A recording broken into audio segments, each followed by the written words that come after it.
नमस्कार. शुभ सकाळ. सकाळी झालं शेतावर, म्हटलं लोक गुरं वगैरे चारून जातात, गवत राखलेलं आहे. तर आलो आहे बघायला. तर गवत झालेलं आहे मोठं, हे बघा दिसतंय. आता हे भात पण आवलेलं आहे बघा. गवत मोठं झालेलं आहे, म्हणजे गुरांसाठी राखून ठेवतो. नंतर मध्ये कापून वगैरे उन्हाळ्यासाठी ठेवतात. एक साईडनी चारतो, एक साईडनी मी राखून ठेवतो आहे. तर असंच म्हटलं चला शेतावर फेरी मारून येऊ. पाऊस तर मस्त उघडलेलं आहे, पण आलो शेतावर. तर मला बघा इथे काय भेटले. हे उंबराच्या झाडावर एक पक्षी आहे बसला आहे, हा बघा.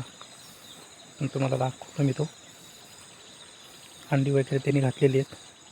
तर झूम करतो, एकच मिनटं. जास्त पुढे जात नाही बिचारा, तो बसला आहे.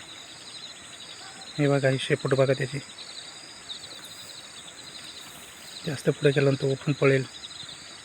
हा बघा,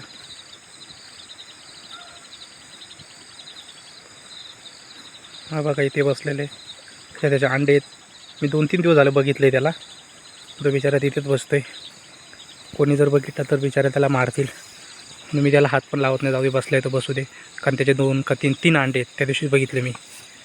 आणि लोकांनी बघितलं ना, लोक त्याला मारून वगैरे खाते. त्याच्यामुळे मी त्याला कोणाला सांगत पण नाही. बिचाऱ्याचे आता पिल्लं पण 4-5 दिवसात तो काढेल, आणि त्याच्यामुळे मग त्याला हात न लावता तसाच निघतो मी. जाऊ दे.